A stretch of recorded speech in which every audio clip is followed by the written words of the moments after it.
3FM WBAP. Welcome back to the big show. And who said Garrett could talk? Garrett, who told you could talk? Did I just hear your voice in some form or fashion on the air? How far has WBAP fallen that now we have to have Garrett on the air?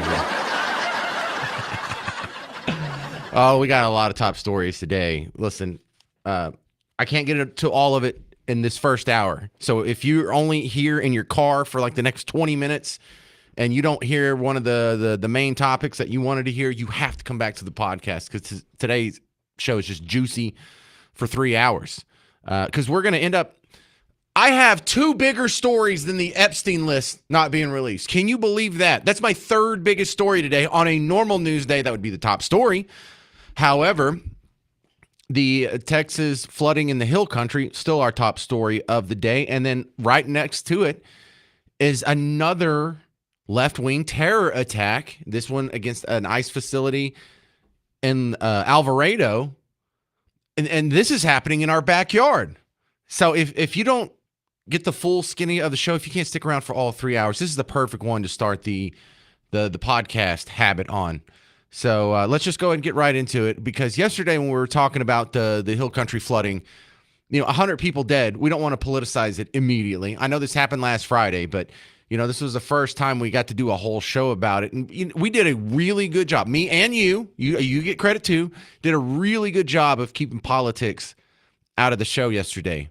We weren't making fun of people's in the media's goofy reactions to it and whatnot. We weren't dipping too hard into the media asking Trump questions that immediately got political and biased. But today, gloves are off.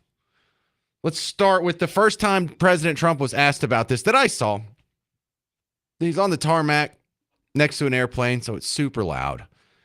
And he comes up, and this was just on Sunday, and he gives a brief statement about the Hill Country flood. Before he was asked anything, he wasn't prompted to do so. This wasn't a scheduled press conference. No one knew what he was going to talk about.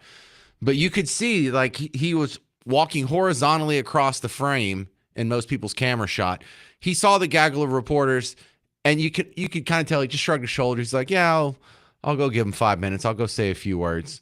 So he walks up, and without taking any questions or anything, just gives an opening statement, which I thought was sort of the perfect layout. If you're a politician, you don't want to get political. You don't want to be seen as getting political. You don't want to get too wrapped up in anything other than the human tragedy that is the Texas flood. Thank you very much. We've been in touch with Governor Abbott and very close to Governor Abbott and everybody in Texas. Kristi Noem has, as you know, been there and will continue to be there.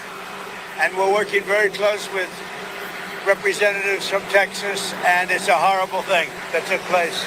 Absolutely horrible. So we say God bless all of the people that have gone through so much, and God bless the state of Texas. It's an incredible place. See, so he was avoiding all politics, and Donald Trump is not going to do that forever.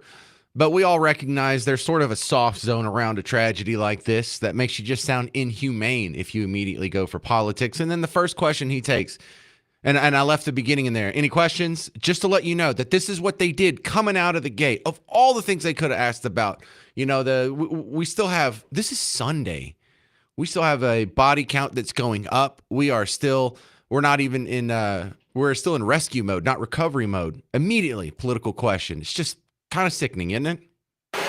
Any questions? President, are you still planning to phase out FEMA? Well, FEMA is something we can talk about later. But right now they're busy working, so we'll leave it at that. Go ahead. All right, so who's the more humane person here? You still want to phase out FEMA? Nah, look, we'll talk about that later.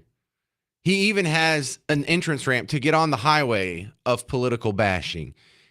And he denies getting on. He dodges at the beginning. Now, actually, he gets a question asked about like some trade issue, some trade letters and tariff situation with some trade deals that they're working out. And then after that, the reporters go right back to politics. A couple in a row, actually. Democrats are claiming your federal cuts for the debts over in Texas. Did you hear what she said? People are blaming your federal cuts for the deaths in Texas. Yeah, just people. Yeah, I can ask the most biased question ever, but if I put the word people in front of it, it makes it legit. Yeah, go ahead. Okay? Are you So look, he just like waved that person away. I'm not taking this political question bear trap. I'm going to go to the next question. And unfortunately, it's political too. investigating whether some of the cuts to the federal government left key vacancies at the National Weather Service or in the emergency coordination? No, They did not. no, they didn't. I'll tell you, if you look at that what a situation that all is, and that was really the Biden setup. That was not our setup, but I wouldn't blame Biden for it either. I would just say this is a 100-year catastrophe, and it's just so horrible to watch. You know, this Donald Trump is a lot more mature than Donald Trump 1.0. Donald Trump 2.0 had a chance there. And we said, you know, this is Biden setup. What he's really saying is, you know, what little cuts we've made haven't changed anything in the way weather's forecaster to the staffing or changed the response time. It's not like we just had an empty office there and no one got an alert. And he even added in there, but I wouldn't blame Biden either. Very grown up here. One more. He got a couple more questions that weren't on the topic, and then the last question that kind of ran him off. Are you going to hire back some of the meteorologists that you fired? Really? Just like if we had a few more government workers, that would have saved lives. Cutting government kills people, sure. In light of the floods, do you think that the federal government needs to hire back any of the meteorologists who were fired in the last few months? You know what the purpose of that is? And he's going to say, I don't know. The purpose of that is there some way we can stick the deaths and the negative emotions that everyone is feeling right now, can we hang that on Trump? Because that sure would help the narrative. Whether it's true or not, whether it's actually factual that there was some shortcoming because of cuts to FEMA or cuts to the NOAA, or if we just had 4 more meteorologists, all these girls would have lived. No, it's just some way that they can take the terrible, tragic story of the day, the deaths of 100 of your neighbors, and exploit it for politics. I know you don't like the media, but I swear you don't hate them half as much as they deserve. Coming up next, Brandon Waltons from Texas Scorecard is going to update you on the Texas flooding tragedy and the anti-ICE violence in Alvarado next. 800-288-9227. It's The James Show on News Talk 820 and 93.3 FM WBAP.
Hey there, welcome back to the James Show, fellow Texans. I'm your host, James Parker, on News Talk 820 93.3 FM WBAP. We have dueling top stories of the day. Both of them are local. We have the Hill Country flooding, which at least the body count stopped going up, and that's, it's a bad day when I'm just happy to hear that. And then the other one is we have an attack that happened at an ICE detention facility in Alvarado, and just here in our own backyard. And here to give us an assist with both of them from the TexasScorecard.com, Brandon Walton's back on the show. Hey, Brandon. Okay, so let's start with the flooding and the Hill Country flooding. First of all, huge tragedy. It all breaks our hearts, but the reaction for some people to go straight to politics in a natural disaster like this. Can we stop doing that? Can we stop blaming hurricanes and floods and obvious acts of God on the fact that, oh, well, we had a budget cut in some department in D.C. and so people died?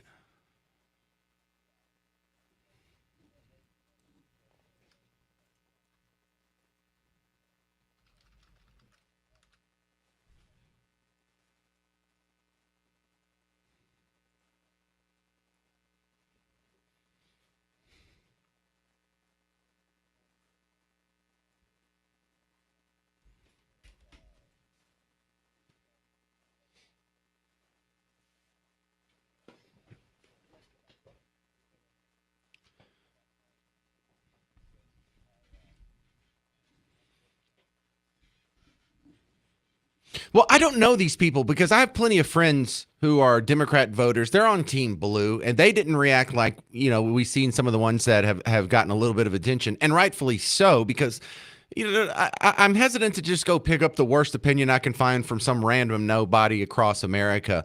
But you had people who were like political appointees and pediatricians and people in positions of standing that were coming up with just some horribly, horribly dismissive takes about the deaths of children in Texas.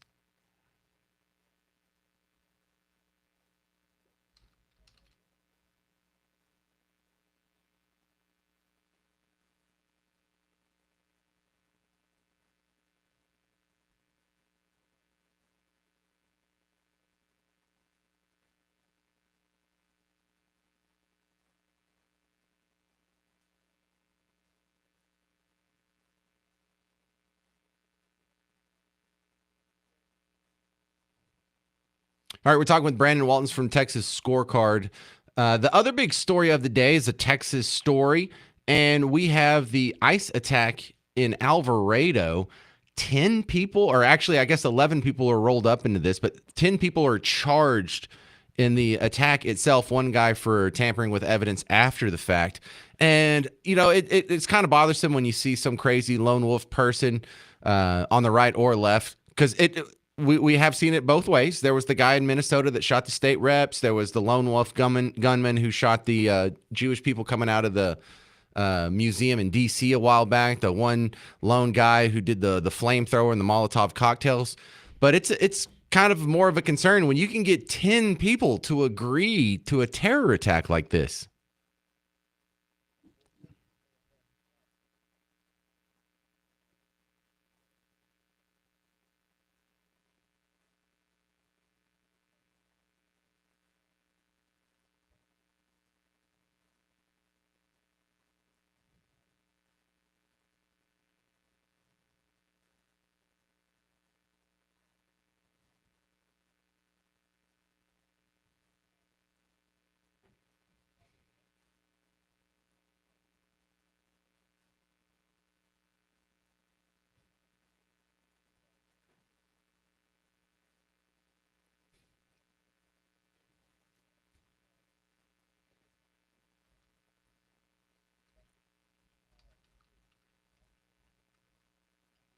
So how many terror attacks, coordinated, organized terror attacks, can Antifa do before they're considered a terrorist organization?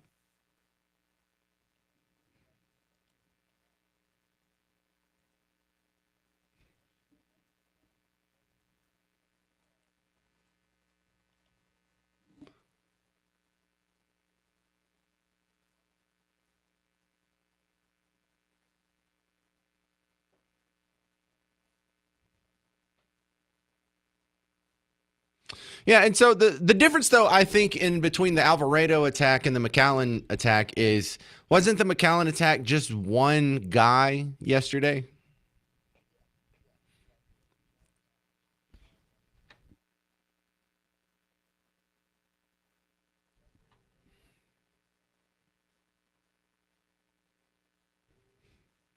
Right. Brandon Walton, Texas scorecard. I see something I'm not going to get to today, but I might be talking about later in the week.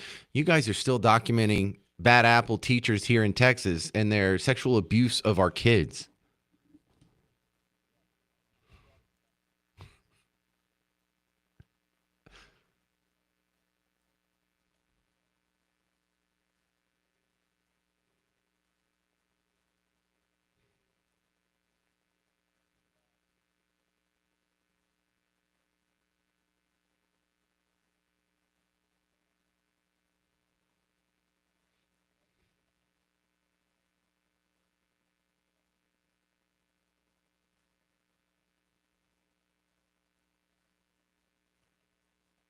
Right, and if you go check it out, Texas Scorecard, they've got your back on a lot of these state level issues: the Hill Country flooding, the attacks in McAllen and Alvarado, the Bad Apple teachers, the new one that just got 4 new felonies last week. One include trafficking, and that's 7 state certified Como ISD educators. That's 7 from one district that y'all outlined, and y'all were telling me the story about 6 from Allen ISD just last week. So you guys have your work cut out for you.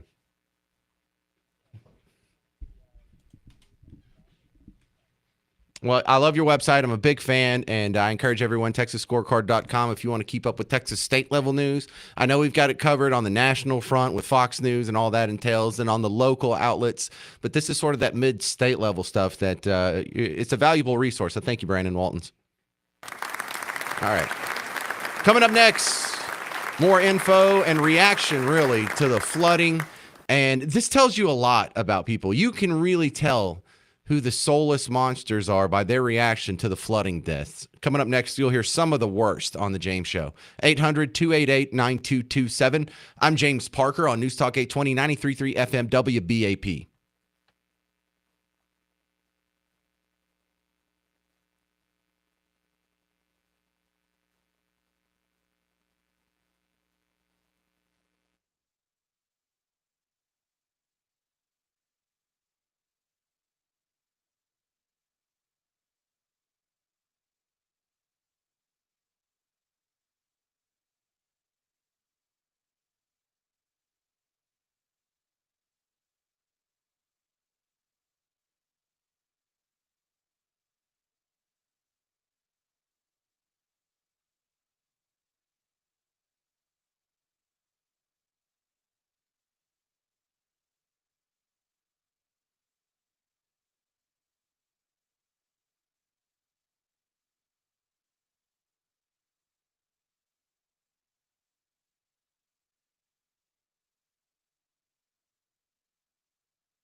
Hey there, fellow Texans. Welcome back to the James Show, News Talk 820, 93.3 FM, WBAP. Listen, one thing I want you to remember in the background when we talk about some of these people who just have some of the worst opinions you've ever heard. I'm going to play you Sadie Perkins, the one that's out of Houston, one of the two big ones out of Houston. This is a lady who was a mayoral appointee. She was on the Food Insecurity Board in Houston. Yeah, because that's what you need to spend taxpayer money on, food insecurity. There's no one starving in town. They're just not real secure in their food. That's ridiculous. She was also part of the Freedmen Farmers Market, whatever, panel, too. And this, I want you to remember stories like this, because every one of these programs is pretty much a employment grift for people who disagree with you politically. These are political activists. Who do you think is going to be on the Food Insecurity Board? Any Republicans? Any conservatives? Any libertarians? Any politically neutral people? No, that's a 100% Democrat activist employment program. Just like every Title IX program, just like all these food desert programs, just like when we got to study whether or not we're going to have a choo-choo train that goes from here to Houston, or we're going to support some random black-only dance theater in Dallas. These are all employment programs for people who hate you and who disagree with you politically. But before we get to that, this is Elizabeth in Electra. And didn't you call yesterday? Weren't you the lady who used to live down there and you're in Electra now over on the other side of Wichita Falls? Yes, sir. Okay, same guy. Oh, you had great info yesterday. What you got for me today? Well, now that I'm informed on this particular incident, I just wanted to reiterate that that area, specifically in Kerrville, the hill country, it acts like a canyon. So if anybody has been to a canyon or national park that includes a canyon, the moment it starts raining, you have to get out. I don't know about these people, whether they were aware of things, whether they ignored warnings because there were warnings that were set off. I don't know if the camp counselors were from the area. Maybe they were visitors too. But the fact of the matter is, in that area, anybody who is familiar with that area in the greater San Antonio area, we all know and recognize that subtropical trough line coming up from Mexico with a high dome pressure to the north-northwest is almost always, that I've seen in my almost 50 years down in that area, going to result in the extreme flash flooding that occurs in that area. It is a flash flood zone. There are some signs in some places. I don't know if they're everywhere in the area because I've not been everywhere in the area. But it's very typical. It's very sad. I don't think alarms anymore. Alarms. The governor's talking about putting sirens down there, and that's great. That'll work in some instances, but I'm gonna say this on the radio, and I mean it because this is the way it is in that area and places just like it. Once the rain starts, it's too late. Understood. People need to be aware of the weather and the geography where they camp. I'm sorry to have to say this. I'm not trying to be mean or not feeling right. I'm just... Well, that doesn't satiate a lot of people, Elizabeth, because people have a tendency to need to blame somebody. That people died. Well, who did something wrong? How can we prevent this from ever happening in the future? And the sad news is we aren't God. Informed visitors. Have the camp counselors that, automatically I'm thinking they should have had somebody from each cabin on that camp property sitting up watching the weather. Well, I think they had people who were awake overnight. The reports I've seen is they did have people who were awake overnight. Then they're not from that area and they're not familiar with it. I think a combination of information from the area, including the dangers and when there's the time to get out, because waiting until 3 hours and alarms and sirens are already going off, it's too late. Understood. Because you can get out and you'll go down the road and you're going to get caught or cut off by floodwaters. That whole area between there and, what is that? I'm just going to say Highway 90. Okay. Between there and Highway 90, it's like a canyon everywhere you go. It's a hill country, and you're going to get cut off by rain. You're going to get caught in it. You're going to get stuck. If you're not up on a very high hilltop, I mean, I would have canceled if I had plans to go there for the 4th of July. I would have canceled, knowing that it had been raining there for days, and seeing the forecast and the weather and the subtropical trough line coming up. I would not have gone, because that acts very similar to a tropical depression and a hurricane that's stationary and it rains out right in one place. All right. Well, It's thanks for flood. calling back, Elizabeth. I got to take a break, but as someone who used to live down there and is a little more familiar with the territory, I appreciate hearing your thoughts on this. Thanks, Elizabeth. All right. Thank you. All right. Coming up next, you'll hear from Sadie Perkins, a Houston appointee by the mayor to multiple boards over here. This is what you're paying for with all these programs and these projects and these boards and these commissions and these, I've got this great idea. Let's have a food insecurity board. You're just hiring political activists is all you're doing. And how bad? You're about to hear it next. I'm James Parker. It's News Talk 820, 93.3 FM WBAP.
Hey there, welcome to the James Show, News Talk 820, 93.3 FM, WBAP. I'm your host, James Parker. You can tell a lot about a person by the way they reacted to the flooding in Texas on Friday. And over the weekend, really, we saw some of the worst. This is Sadie Perkins. And I'm not going through and picking out just the nobodies who say the craziest things. This is a lady who's a political appointee multiple times over on different boards across Houston. And I can't stress enough that whenever you have these programs like these food insecurity boards or whatever the heck else the government project is, it's almost always an employment program for political activists and political activists who not only disagree with you, but they hate you. I know I'm probably going to get canceled for this, but Camp Mystic is a whites-only girls' Christian camp. Okay, first off, not true. It's not a whites-only girl Christian camp. They definitely allow minorities. Some of the minorities are all over the website, and some of the minorities are among the dead, lady. But no, go ahead. Continue. Please, make this a race thing. They don't even have a token Asian. They don't have a token black person. It is a all-white, white-only, conservative Christian camp. If you ain't white, you ain't right, you ain't getting in, you ain't going, period. Okay, let me stop it here again. Does that describe any institution in America today? Is there anywhere that's it's white only, white, and if you ain't white, you ain't right, and you ain't getting in? Does that apply to any company, institution, camp, church, TV show, anything? Now let's ask if you can substitute a different word in there. Are there blacks only institutions and camps and spaces and companies? That's so crazy that she would even make that accusation when that thing isn't even allowed to exist in America. I mean, technically, I guess legally, would it even be allowed to exist? But if it is, name one. You can't. So she is fighting against a fantasy. Not only is Camp Mystic not a whites-only camp, there's no such thing as a whites-only anything in America. And I think that context needs to be said in this matter. Why is that? It's not to say that we don't want the girls to be found, whatever girls that are missing or whatever right now, but you best believe, especially in today's political climate, Especially, of course. If this were a group of Hispanic girls, especially with them being in East Texas, it should be most likely Hispanic. If this were a group of Hispanic girls out there, this would not be getting this type of coverage that they're getting. No one would give a and all these white people, the parents of these little girls, would be saying things like they need to be deported, they shouldn't have been here in the first place, and yada yada yada. So before y'all come at me, before y'all start leaving, hey, I love the idea that the suffering of minority children is ignored in this country. Like we haven't had congressmen getting themselves arrested trying to bust into detention centers to make sure the minority children from other countries are okay. Like we haven't had we didn't have a years worth of riots over the minority children who were harmed in the form of Trayvon Martin and Michael Brown. Think about how much attention those deaths got compared to, can you name one white person that was killed by a cop and it got half of that attention? I mean, like, not only is she wrong, she just has the whole world 180 degrees backwards. And I love this idea that even if it was an all-white Christian organization, it is having an organization that only allows one race of people in it. Is that now a bad thing? Because I'd love to hear your thoughts on BET. I'd love to hear your thoughts on the NAACP or any of these scholarship programs that only benefit. Oh, okay. There's a level of disconnect here that's just unbelievable. Hate comments on my page about, oh, these are just kids and they don't know no better. Da, da, da, da.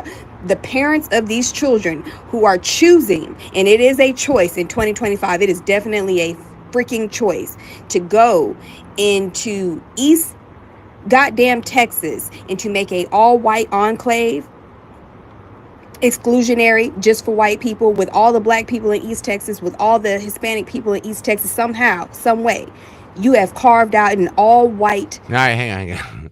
Obviously not in East Texas. I made a geography mistake earlier today, so I'm not going to beat her up too bad about that because that's like the least important mistake she makes.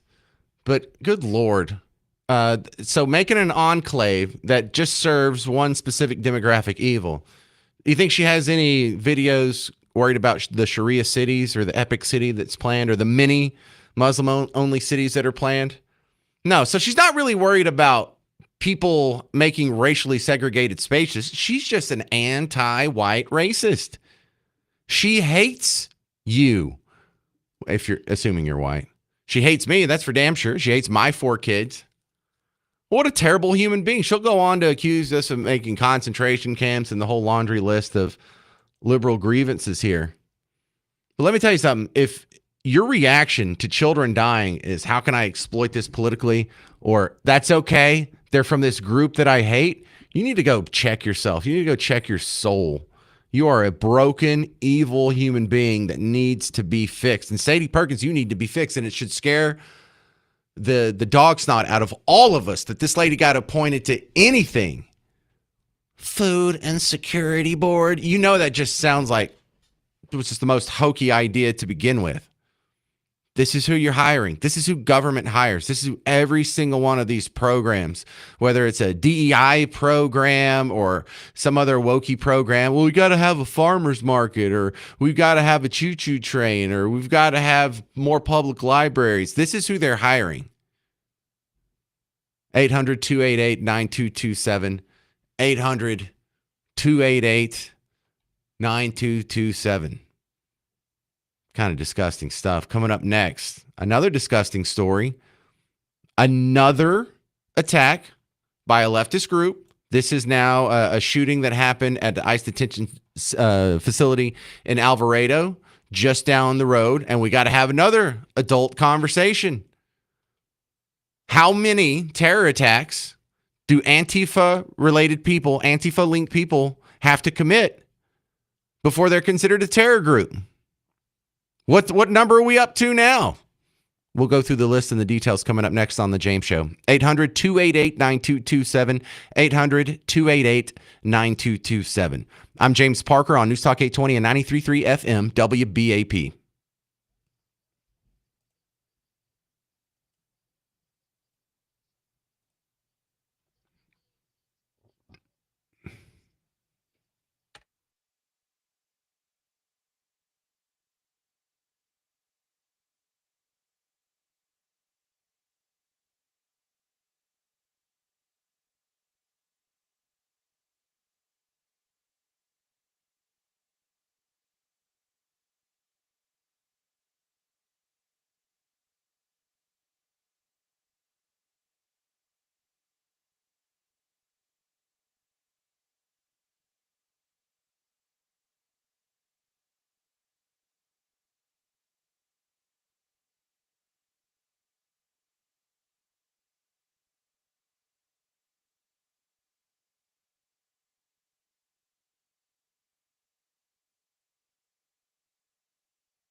Learning that there were significant staffing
Well, hey there, fellow Texans. Welcome back to the James Show. It's News Talk 820 and 93.3 FM WBAP. Welcome back to the big show. So some terrible news. There was a shooting at an ICE detention center in Alvarado. One Alvarado policeman was hit in the neck. He'll be okay. But there's a couple of concerning parts about this. And number one being the fact that there's 11 people involved in this crime. 10 people charged in the shooting, one person involved in the cover-up after the fact. And, you know, that means that this isn't some crazy person, and it's hard to peg this on the right or the left because there's going to be crazy lone wolf actors, and we're just going to have to deal with it. But this is coordination. There's 10 people involved in the initial attack. You know how hard it is to get 10 people to agree on where they're going to go eat lunch, but we have 10 psychos who say, yeah, I like this plan to shoot a cop. Let's do that. This is an incredible level of evil. If you're not familiar with some of the details, this is interim U.S. Attorney Nancy Larson explaining what she knew earlier today. I tell you that late at night on July 4th, Friday night at approximately 10:37 p.m. at the Prairieland ICE Detention Center in Alvarado, Texas, 10 to 12 individuals dressed in black military-style clothing began shooting fireworks and engaging in acts of vandalism at the facility. And this was part of an organized attack. Today, my office has charged 10 individuals with 3 counts of attempted murder of a federal officer. Each of the 10 are also charged with 3 counts of discharging a firearm in relation to a crime of violence. Each of these defendants faces a mandatory prison term of 10 years and up to life in prison. An additional co-conspirator was charged with obstruction of justice and conspiracy for attempting to conceal and destroy evidence in relation to the attack, and he faces up to 10 years in prison. Let's discuss the incident. It was a planned ambush with the intent to kill ICE corrections officers. Make no mistake, this was not a so-called peaceful protest. It was indeed an ambush. You have a problem. You have a problem, left wing, with your people doing these attacks because it doesn't matter what flavor they are. Almost all of these terror attacks that we have seen, the politically motivated violence, has come from your side. Some of it is anti-ICE people. You know, they're upset about the immigration issue. There's been quite a bit of violence from the pro-Palestinian crowd, the pro-Hamas crowd, where they murdered a couple of Jewish people coming out of the museum in D.C. a couple months ago. There was the guy in Boulder, Colorado, that had the makeshift blowtorch and Molotov cocktails where he was burning elderly Jews, one of them to death. You have the guy who rolled through the crowd on Bourbon Street in New Orleans on New Year's Day, who was doing so because he was incensed and just enraged with your political ideology. Now, it's not 100% left wing. There was the guy in Minnesota that shot and killed a state representative. That was a lone wolf. You can't find 10 of those guys. You can't find 10 of those guys in your entire life. You can find some guy in the 90s that shot an abortion pastor. You can find, I don't know. It really is hard to come by right-wing violence, isn't it? I mean, I guess kind of Timothy McVeigh, but he's not even a Republican. He was just... And you got to go back to the 90s for that. You know, there's been a lot of politically motivated violence from you lefties. Whether it's burning Tesla dealerships or keying Tesla cars, or you guys have a real problem over there.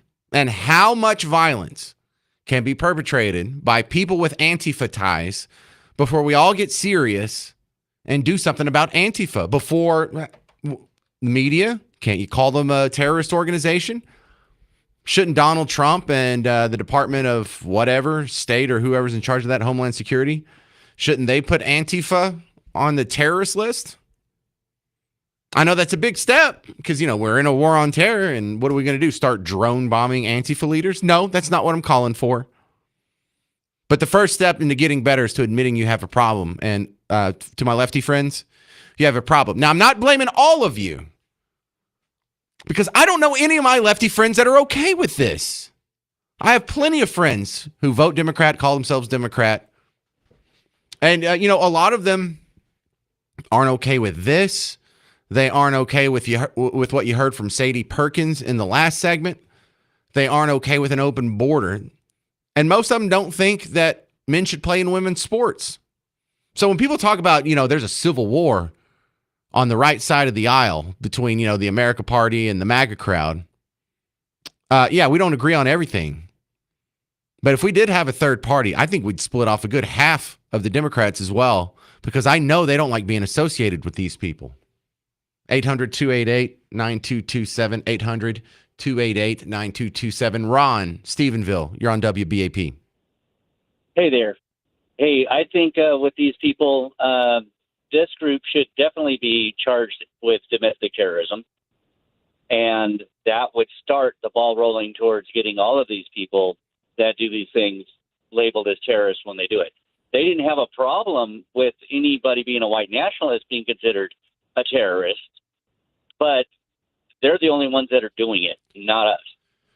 Man, I don't know what the argument against that is, Ron and Stephenville. At this point, it feels like it's common sense. Of course, Antifa is a terrorist group. How many terrorist attacks do they have to pull off? Yet they're not a terrorist group, Ron. Some people just don't have the stomach to admit it. And I think on both sides of the aisle, they don't have the stomach to admit it. Because whether it's these guys or like the Luigi Mangione, who shot the CEO of United Health, or, there's just a wave of left-wing violence that we've been sweeping under the rug and acting like, well, it goes both ways. No, it doesn't. 800-288-9227. Coming up next, Chris Putnam from the Dallas Express is going to report, give some updates to you on the Texas flooding and the anti-ICE attack in Alvarado next on The James Show. It's News Talk 820, 93.3 FM, WBAP.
Hey there, fellow Texans. Welcome back to the James Show. News Talk 820, 93.3 FM, WBAP. My next guest is Chris Putnam, CEO of the Dallas Express. You can find his work, you'll never guess where, dallasexpress.com. Welcome back to the James Show. Lots to talk about with you here. I want to start with the most human story here, the Texas flooding. I don't think we've ever seen anything like that. In our lifetime, have we had a flood in Texas kill more than 100 people?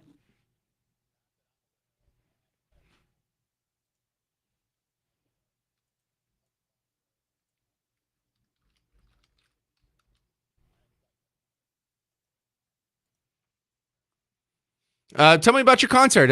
You didn't tell me about this before the show. This is the first I'm hearing about it. What do we need to know?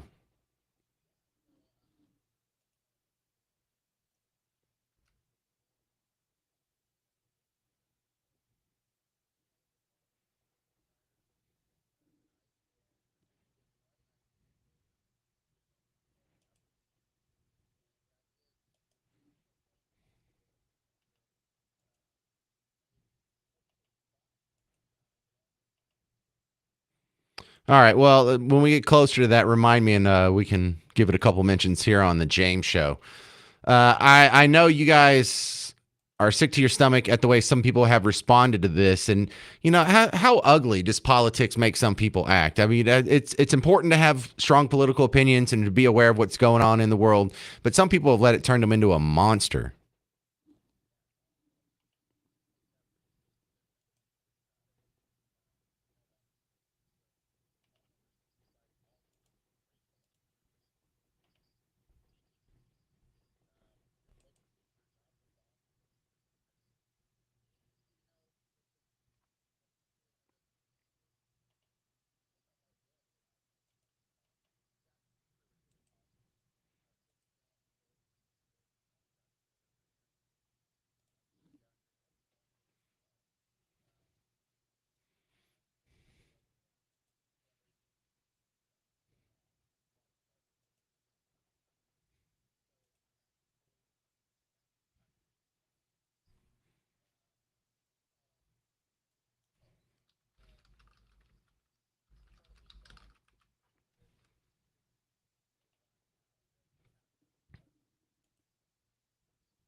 Agreed. We're talking with Chris Putnam from Dallas Express. Let's move to a couple other tragedies here in Texas. We had the attack at the ICE facility in Alvarado on Friday, and I'm kind of surprised at how little attention it got. I didn't really hear of that story until yesterday, and about the same time I was hearing about that, I was hearing about another ICE facility getting attacked in McAllen. Chris, I think we have a problem.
Yeah, and that's ugly to ignore the violence when it comes from political allies, but amplify it when it comes from your political opposition. At some point, hey, media and people who are supporting this and ginning up people against ICE and lying or exaggerating, oh, they're just deporting innocent children, American citizens with no due process and sending them to the worst prisons in the world. At some point, you have blood on your hands.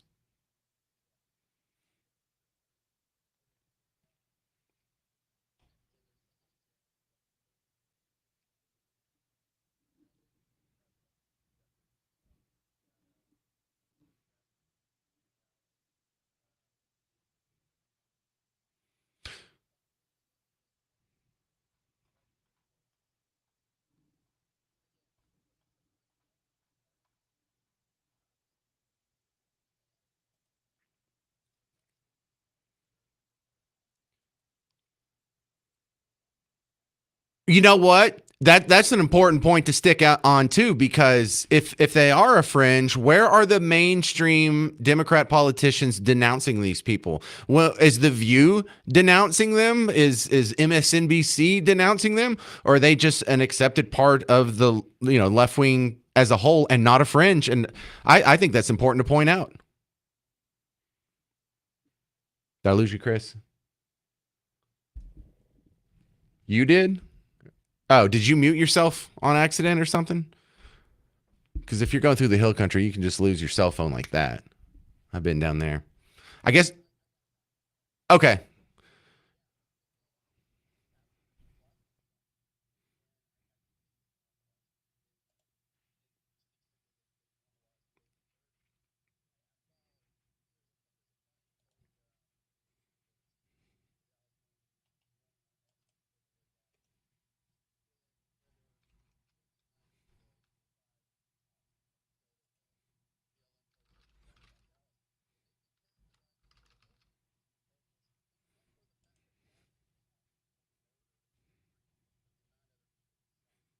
What? Yeah, if the BLM rally in Dallas that killed, I think it was 6 of our police officers actually. If that's mostly peaceful, then January 6th is cotton candy. It's the county fair, mostly peaceful.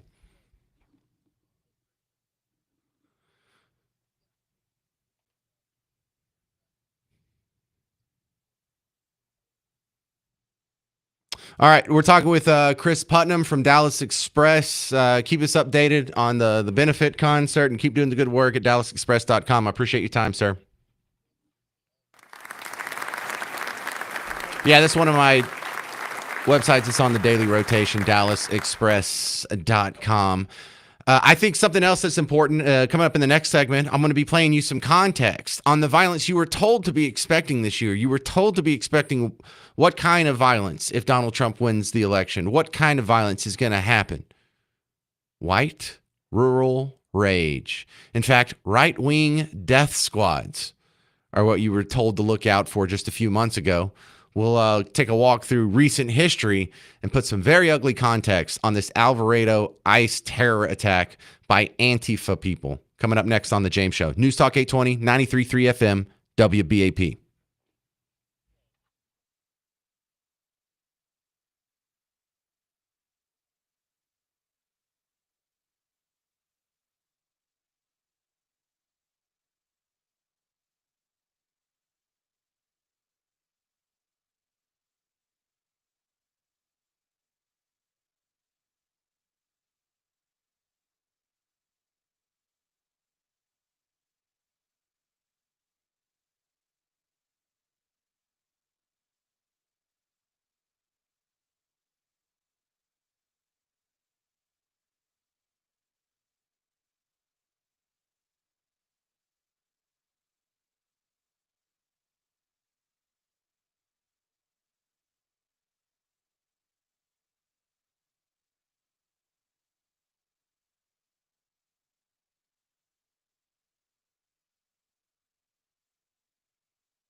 All right, we're back now on WBAP. That was your governor, our governor, Greg Abbott, live from Kerrville addressing the issues around the flooding. 800-288-9227. We will continue with the James Show and our coverage of the Alvarado terror attack coming up next on News Talk 820, 93.3 FM, WBAP.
Hey there, welcome back to the James Show. News Talk 820, 93.3 FM, WBAP. You know, one of the concerning things that is surrounding the details in the Alvarado ICE attack, if you haven't heard, 11 people have now caught charges from that. 10 with the actual shooting and ambush itself, and then one guy who was involved with the cover-up after the fact. But 10 people, I mean, we say they have Antifa affiliations, but it's not like there's an official membership card that they're carrying around and we found laminated in their billfold. But the plan was go out there, start vandalizing stuff, shoot some fireworks at the ICE facility. And when they come out, there's people waiting in the trees to start shooting at them. Well, they did. One cop got hit in the neck. I hear dozens of rounds were fired, but I mean, I guess if you grew up being from the side of the aisle that thinks guns are scary, you must be a terrible shot. I mean, dozens of rounds were fired. You made one hit on one guy, and it wasn't even center mass. You had grazed his neck. Luckily for us, they're terrible with guns. However, you and I both know if there was the string of violence that is associated with our left-wing neighbors that we, if we saw that coming out from people in a MAGA hat, we'd be having a national conversation about it, wouldn't we? I'm calling for the national grown-up conversation about this left-wing violence problem that we have. I mean, when you just look at this year, and we're only halfway through the year, it started off with the pro-Palestinian protester guy upset, activists about the genocide in Gaza, and he ran through a bunch of our neighbors and murdered a dozen people on Bourbon Street in New Orleans. We had the pro-Palestinian activist of Hispanic background from, I think, Chicago or something, wasn't it? But he murdered 2 Jewish diplomats who were walking out of a museum in D.C., just ran up to them, shot him in the back right in the middle of the street. When the girl was crawling away, he reloaded his gun and stood over her and finished her like an absolute monster. You saw, not only did Luigi Mangione murder the United Health CEO in broad daylight in New York City, how many people you saw, if not outright cheering it on, at least saying, well, I can understand. How many videos have you seen of the ICE protesters throwing bricks at cop cars in Los Angeles? How many videos have you seen of Tesla dealerships being vandalized or cars being keyed? Did you see the videos of the no ICE protesters looting stores, spray painting all over an Apple store and then busting out the window and looting it? We have a real problem. And that's just this year. So I'm not like counting when the GOP baseball practice got shot up by a Bernie supporter in 2017. I'm not counting when Black Lives Matter murdered 6 of our police officers here in Dallas. I'm just talking about this year. Couple problems is there's 10 of them and they're upgrading their weapons. It's one thing when they're throwing bricks or bottles of pee or whatever gross thing these people do. But these folks were actually shooting guns this time. They had tactical vests on this time. So this isn't some hissy fit tantrum that's being thrown in the street like we're used to. It's getting worse because we're not stopping it right now. We should have stopped it yesterday and the day before, but we didn't. So it's going to keep getting worse. And I know I say this and it sounds obvious, but everyone should be saying this. We need to bring the hammer down now, or this will get worse. This will escalate. 800-288-9227. 800-288-9227. Coming up next, we will look at the predictions on politically motivated violence that was predicted last year, because a lot of people were telling you to look out for white rural rage or right-wing death squads or look out for guys in MAGA hats. That's coming up next on The James Show. News Talk 820, 93.3 FM, WBAP.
Hey there, fellow Texans. Welcome to the James Show. News Talk 820, 93.3 FM, WBAP.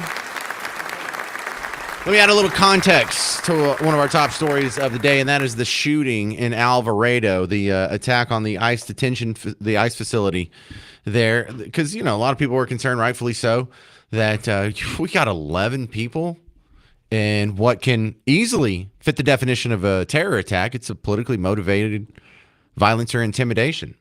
And it's done, by civilians. And that's a terror cell. That's what we have here. And these people were from North Texas. These aren't weirdos from Portland anymore. And these guys are from like Fort Worth and Dallas and Waxahachie, and they're all within the listening umbrella of the WBAP broadcast. So, this isn't carpetbaggers or foreigners coming in here and trying to mess up our society. This is our neighbors doing it. One of the toughest parts about the coverage and the fallout is that you've been told, look out for right-wing death squads. Look out for white rural rage. This is what you were told last year, my MSNBC. There were a couple of nerds that had written this book called White Rural Rage that was warning you.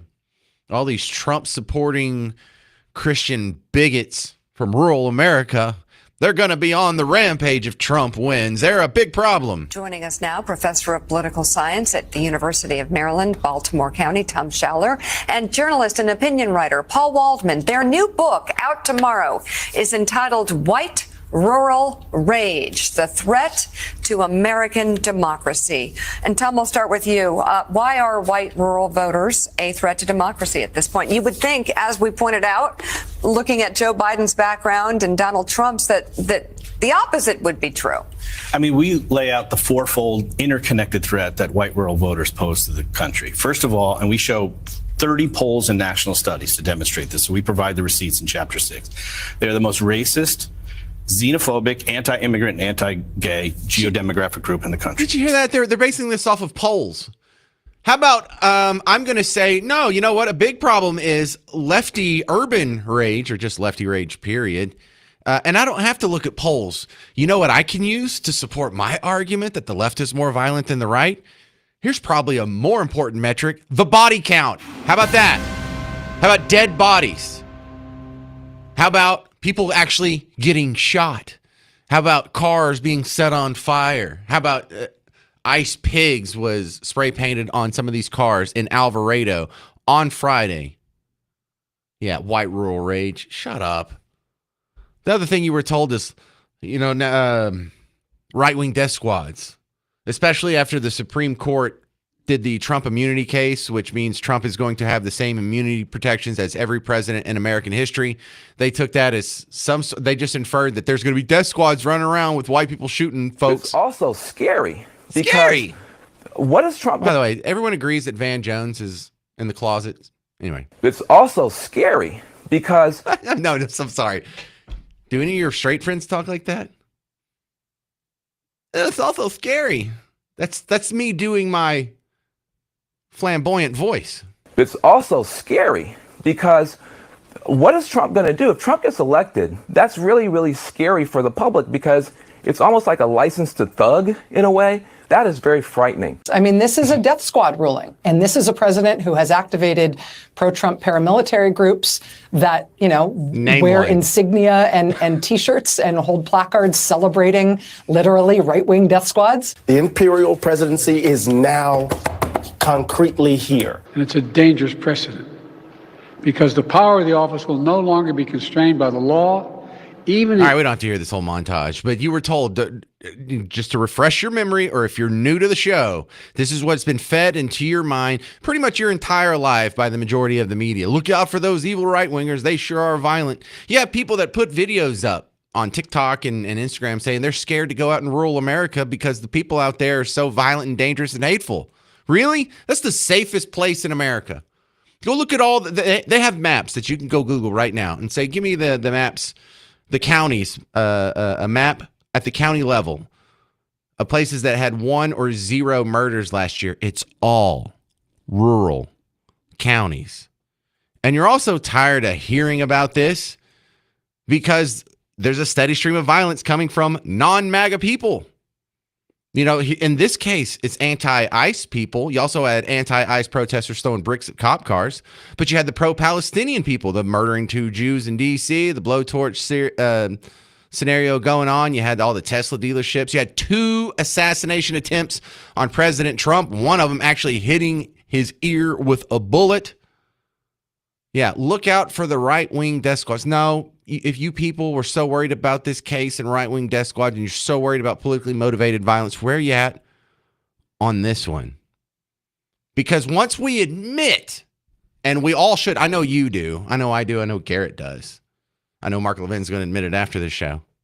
I know we all recognize that there's a problem with left-wing political violence, especially Antifa and that whole crew over there.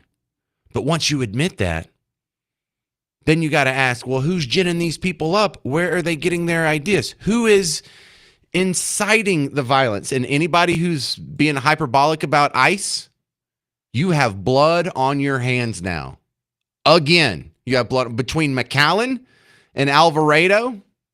This kind of rhetoric has to stop. Here's Kamala Harris comparing ICE to the KKK. Ku Klux Klan, the KKK.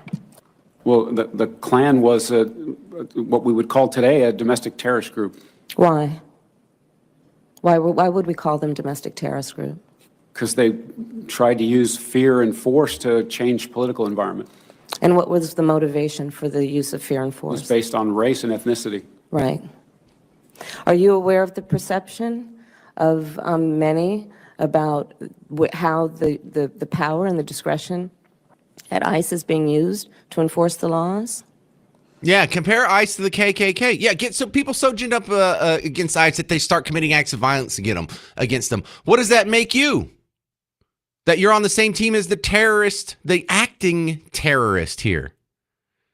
The vice mayor of Cudahy, California, said on a mic last month that gangs need to stand up to ICE. She's inciting violence. Not for nothing, but I want to know where all the cholos are at in Los Angeles. 18th Street, Florencia. Where's the leadership at? Because you guys are all about territory, and this is 18th Street, and this is Florencia. You guys tag everything up, claiming hood. And now that your hood's being invaded by the biggest gang there is, there ain't a peep out of you. Yeah. Oh, all right. So there you go. You're inciting terror attacks. Go slap some cuffs on these people. I just played you all the evidence. If you said positive things about, I don't know, the Proud Boys or some other right-wing group, and they went out and they were shooting at cops multiple times in the last 4 days, we might have to have a conversation about it. Coming up next, huge story too. Let's talk about the Epstein list. 800-288-9227. I'm James Parker on News Talk 820, 93.3 FM, WBAP.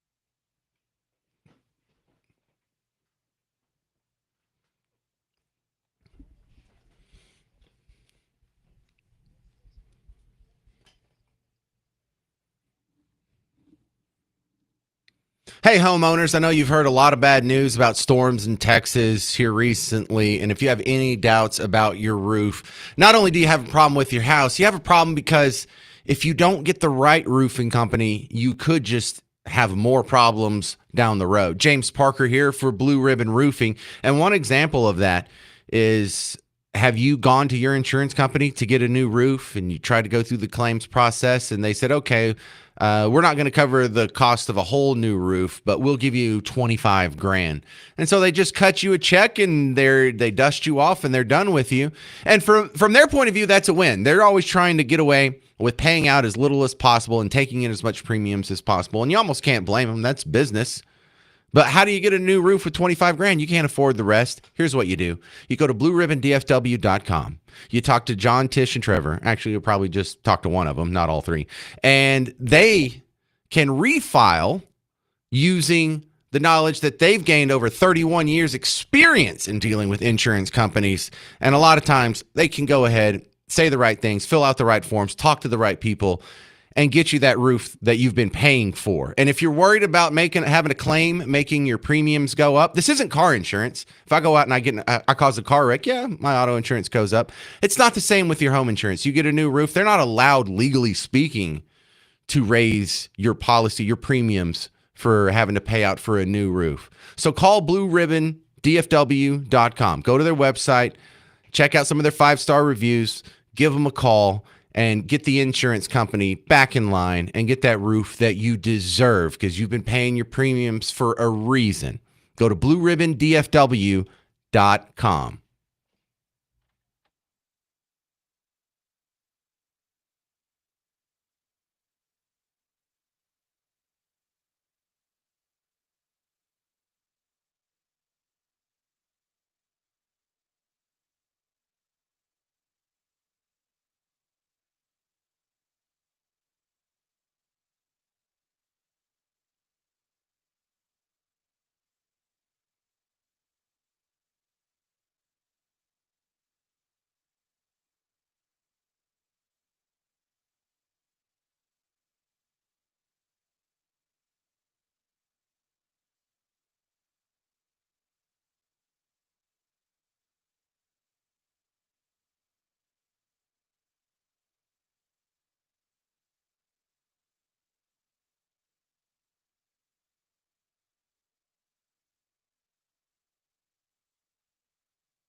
Welcome to the James Show, News Talk 820, 93.3 FM, WBAP. You ready to have another uncomfortable conversation? What's up with the Epstein list? What is up with the Epstein list? Don't tell me it doesn't exist. Don't tell me Jeffrey Epstein killed himself in jail for nothing. Don't tell me Ghislaine Maxwell is in prison right now for sex trafficking to nobody. Look, nobody thinks that there's a giant piece of paper on the wall with names that are just written on it. Like remember in Billy Madison when Steve Buscemi's little side character had the list of people to kill and he crossed off Billy Madison on it. But there's not a list like that. But you know exactly what everyone's asking for. Who are these clients?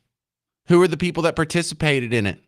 Who are the people that went down there? Who, all these women that have told stories about being with powerful men, including Bill Clinton. Were they all making it up?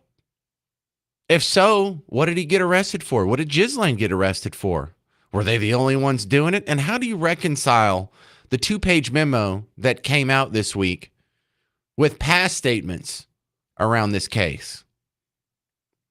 Just for those of you who may have just walked out of the middle of the desert and haven't been paying attention to the news for 10 years, here's what I'm talking about.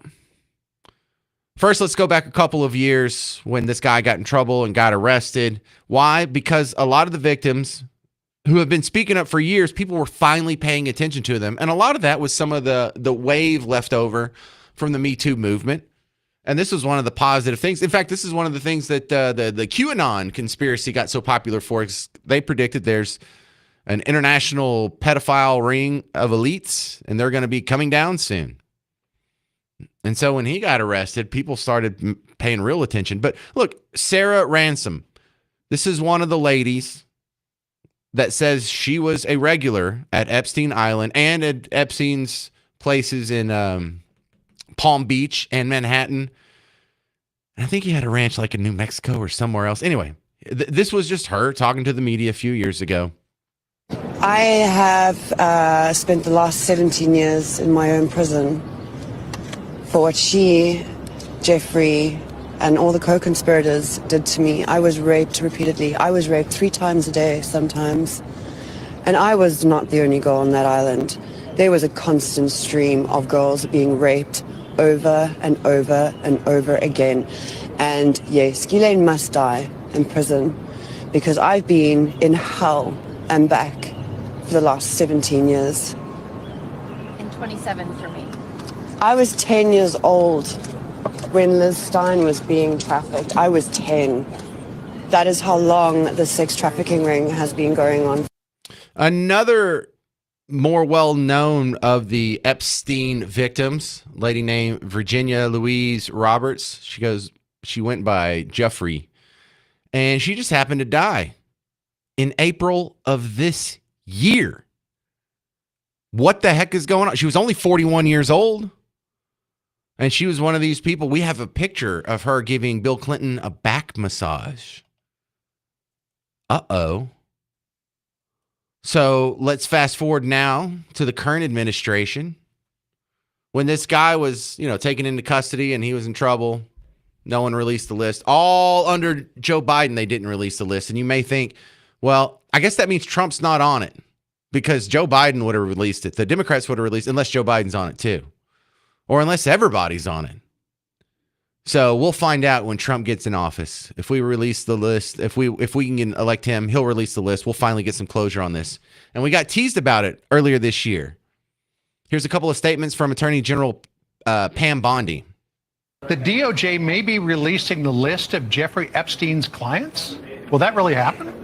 It's sitting on my desk right now to review. Is it? That's been a directive by President Trump. I'm reviewing that. I'm reviewing JFK files, MLK files. That's all in the process of being reviewed because that was done at the directive of the president from all of these agencies. So have you seen anything that you said, oh my gosh? Not yet. Okay. Well, we'll check back with you. All right. Also, she said in February that she's seen videos. Tens of thousands of videos of Epstein with children or child porn. And there are hundreds of victims. And no one victim will ever get released. It's just the volume, and that's what they're going through right now. The FBI is diligently. So they put out a 2-page memo yesterday saying there is no Epstein list, or I think it was Sunday, that there is no Epstein list.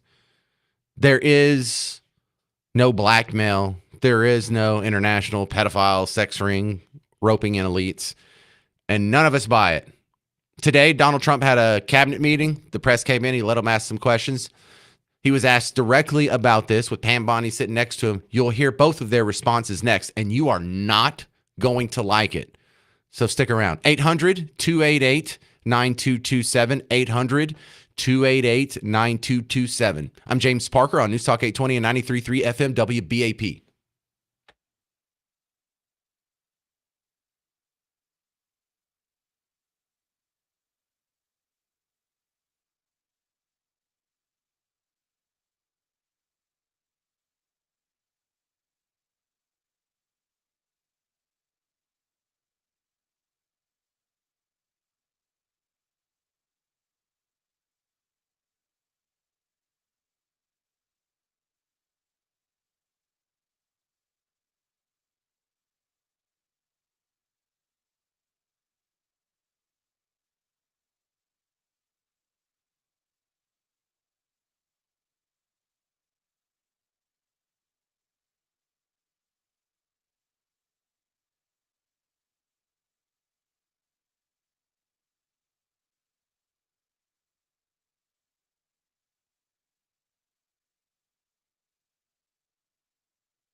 Hey, welcome to the James Show, News Talk 820, 93.3 FM, WBAP.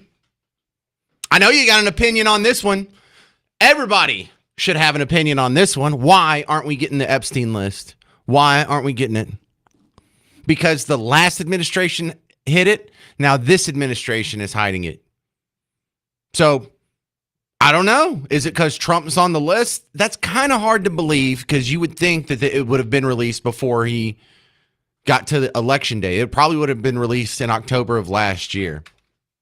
Is the big players on both sides of the aisle on it? Maybe. Now, if Trump's not on it, then why doesn't he release it? So you've got to think, well, releasing that info is going to have negative consequences, and not even necessarily on Trump, but just negative consequences that would upend whatever he's trying to do and whatever he thinks is good for the country. Because I don't buy the idea that there's not a list. There's clients. There's other people. There's too many witnesses. There's too many girls. There was a trial for Ghislaine Maxwell. She was found guilty of sex trafficking. To whom? So there's a spectrum of possibilities. Worst case scenario, all the people in D.C. they're all pedophiles, and they all went to Epstein Island, and everyone went to it, and they're all going to defend this guy or hide the list forever, and they probably got rid of the evidence already. I don't think that's the probable scenario, but that's at one end of the spectrum. That is the worst case scenario. We'll never get the list. Everyone's in on it. It's a big club. We're not in it. Got it.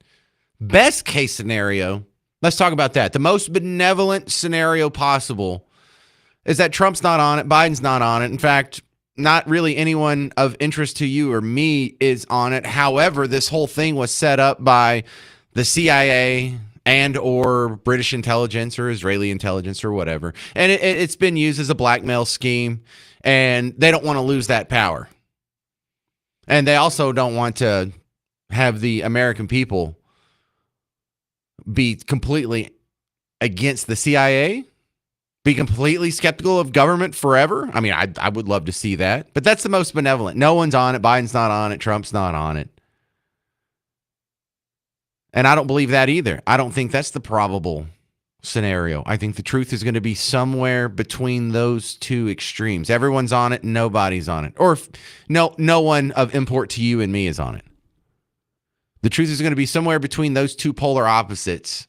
And I cannot see a scenario anywhere in between those two extremes, anywhere on the spectrum where there's not a list. So here's what I know is we're not being told the truth. We're being lied to. Something's being covered up. And some new audio that happened today, just a little bit before the James Show started. There was a cabinet meeting. Everyone's sitting at the big, long, oval table, all the cabinet secretaries. Press comes in, starts asking questions. And one of them asked Trump about the Epstein list. You know, because they released a 2-page memo over the weekend about the Epstein list. So it's not like it's coming out of nowhere. And his response was sus. And Pam Bondi's corollary to that response didn't satiate your curiosity either. Here it is. You better. If I could ask the Attorney General a question too, Professor. Sure. Your memo and release yesterday on Jeffrey Epstein, it left some lingering mysteries. One of the biggest ones is whether he ever worked for a American or foreign intelligence agency. The former Labor Secretary, who was Miami U.S. Attorney Alex Acosta, he allegedly said that he did work for an intelligence agency. So could you resolve whether or not he did? And also, could you say why there was a minute missing from the jailhouse tape on the night of his death? Yeah, sure. Pam, could I just interrupt? Are you still talking about Jeffrey Epstein? This guy's been talked about for years. You're asking, we have Texas, we have this, we have all of the things. And are people still talking about this guy, this creep? That is unbelievable. Do you want to waste the time and do you feel like answering? I don't mind answering. I mean, I can't believe you're asking a question on Epstein at a time like this where we're having some of the greatest success and also tragedy with what happened in Texas. See, the fact that Donald Trump doesn't want to talk about it means he's not comfortable with the answer to that question. What do you mean I can't believe you're bringing it up? You just released a memo about it yesterday. He's not bringing it up out of left field. And even if he was, even if you didn't, I think that's still a pretty legit question. Oh, you still talking about that? That was months ago. I don't care if it was 40 years ago. If there is a pedophile ring that elites are participating in, we should take them all down.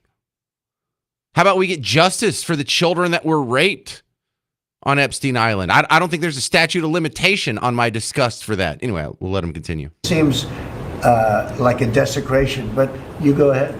Sure. First, to back up on that, in February, I did an interview on Fox, and it's been getting a lot of attention because I said, I was asked a question about the client list, and my response was, it's sitting on my desk to be reviewed, meaning the file along with the JFK, MLK files as well. That's what I meant by that. Also, to the tens of thousands of video, they turned out to be child porn downloaded by that disgusting Jeffrey Epstein. Child porn is what they were. Never going to be released, never going to see the light of day. To him being an agent, I have no knowledge about that. We can get back to you on that. And the minute missing from the video, we released the video showing definitively the video was not conclusive, but the evidence prior to it was showing he committed suicide. And what was on that, there was a minute that was off the counter. And what we learned from Bureau of Prisons was every night, they redo that video. It's old, from like 1999. So every night the video is reset, and every night should have the same minute missing. So we're looking for that video to release that as well, showing that a minute is missing every night. And that's it on Epstein. All right, I don't buy that. No, not buying that. Do you? No one wants to see the video, Pam. No one's trying to see the video with children being raped in it. We want to know who's in the video. We want to know who was participating in that. We want to know who these people are that have Ghislaine Maxwell in prison now. She is in prison for human trafficking. To whom? Was it just Jeffrey Epstein? Not believable. What were all these prior statements? Oh, yeah, just that I had the file on my desk. I didn't say I had the list. Not believable. So where do you fall on this? What is your theory?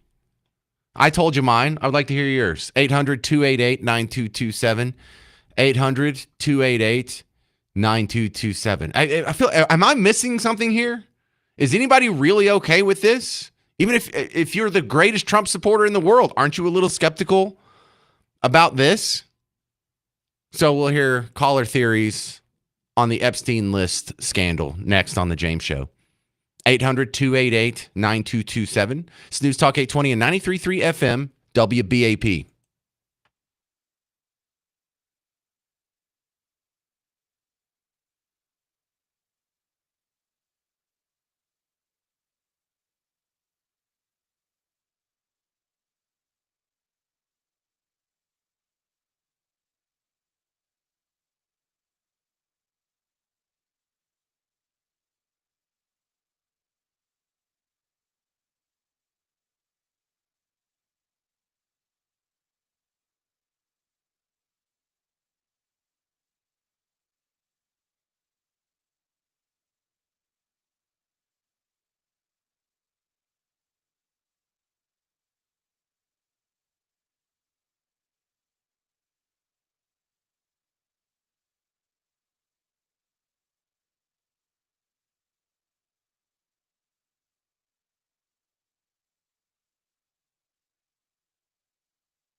Hey there, welcome to the James Show, News Talk 820, 93.3 FM, WBAP. I'm your host, James Parker. We're trying to figure out what's going on with the Epstein list.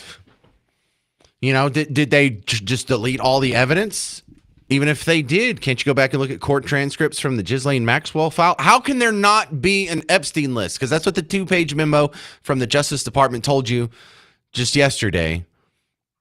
I played you Trump and Pam Bondi's response just earlier today, and I'm not buying it. There's a list out there. They're hiding it. I just don't know why. John in Fort Worth, you're next up on WBAP. Your theory? Hey, James. My question is why wasn't Epstein's Island ever raided? I mean, Mar-a-Lago, in my opinion, was illegally and unconstitutionally raided. But what about Epstein's Island? I mean, if you know there's victims on there and they're being sexually assaulted and things, why didn't it get raided? I'm not sure it wasn't raided. Did they not go there and collect evidence? Because they did get videos. I know they raided his place in Palm Beach. I know they raided his place in Manhattan. If his place didn't get raided in the middle of the Caribbean, I would have to assume because it's not American territory and we don't have any jurisdiction over there. But I don't even know if that specific location got raided. But we do know quite a bit about it for it to not be raided or touched. We know that there was closed circuit cameras in most of the rooms. So where did all these videos come from? Did he transfer the videos or take them with him back to Palm Beach and we got him there? Or did he take them back to his place in Manhattan and we got him there? I don't know that level of specificity, John. True. I mean, we have, gone and done, raids other places outside the U.S. territories before because they could involve victims, from other countries and so forth, and could have got assistance from the, country that had jurisdiction over where his island was and tried to go that route too. But you would think that if there's victims there, if there's evidence and all this other stuff, that they would at least want to, help these people out that are being sexually assaulted and gather the evidence to hold those accountable. Yeah, I don't know if there were any victims there. I don't think having a solo island in the middle of the Caribbean is some place people stay on a permanent basis. But then again, I don't even have, a second house. So these people live in a different world. I have no idea. I hope we find out, though. Good point you're making, though, John in Fort Worth. Some commenter on YouTube making a good comment where I'm streaming over there. Valiant Thor says the Epstein info is a bargaining chip with a fail-safe mechanism built into the heart of the global order. They would love to burn the whole thing down until they realize the fire would consume everyone they love first. And he continues, if that raw, unedited intelligence is released, it would collapse the world economy in under 72 hours. That's a great theory. That makes sense. But for me, fine, the economy collapses. It still needs to be released. I still feel like if I was in Dan Bongino and Kash Patel's place, I'd be like, damn the consequences, let's release it. Josh in Everman, you're on WBAP. Hey, James. I called in at the end of January about this when you asked if she was going to release it the next day. I said no because Trump's on the list. And then I called back last month when Musk said on Twitter or /X that Donald Trump was on the list. Yeah. Okay. And here I am call again because Trump's on the list. Yeah. So I'm not 100% against that. I'm leaning against it, though, because if Trump is on the list, wouldn't the Biden crew or whoever's pulling his puppet strings, wouldn't they have released it before the election? Oh, for sure. But my thinking is I think there's a lot more higher players there as well on the list. Maybe Biden's on the list, too. Who knows about all the Democrats and all those guys. I think they're all on the list. But to go back, I was reading, I can't remember where I was reading, but a part of Ghislaine Maxwell's, her plea bargain or whatever you want to call it, it was her little black book would never see the light of day. So I'm pretty sure that's part of her bargain or something like that. But I think that's why it's also not going to be released. But well, I know there's a list and it exists somewhere. Somebody's got it. Yeah, well, Josh, look, if Trump is on the list and they don't release it, then what's the point of that? Well, I guess then they can control him once he gets in office. And so then there's this guy who says he wants to cut government and they don't want government cut. But if he wins, we can still grow government all we want and make him support it because we have him on this list and he can be destroyed at any minute. That would explain his support for the big, beautiful bill for growing the debt and the deficit, for raising the debt ceiling $5 trillion, for not codifying the dose cuts, for not arresting anybody arrested involved in any of these obvious scandals, whether it's the cover up for COVID or this Epstein situation or 20 others. I mean, that kind of fits in. That I can't tell you you're wrong, Josh. Keep calling in when this comes up, because one day that's going to be great if you can say, "See, I told you, James," and I'll be like, "You were right, Josh. You were right. You may still be right, Josh. I hope we find out either way. Like, I hope he's not on it, but if he is, I hope it gets released anyway, and everyone who deserves to be destroyed gets destroyed, because this is the ugliest, nastiest, unpunished elite story that, I mean, could change world history. If this gets released, all of world history, all the history books are full of the elites getting away with the nastiest, grossest, pedophile, rapey stuff, whether it's Roman emperors or all the way to the Epstein client list. They've just always gotten away with it. And wouldn't it be nice to turn that page into a new era of history? But I guess it's not going to happen just yet. All right, that's going to do it for my time. Stick around. Mark Levin's coming up next. If you need more James Show action in the meantime, check out my podcast. I'm James Parker. It's News Talk 820 and 93.3 FM WBAP.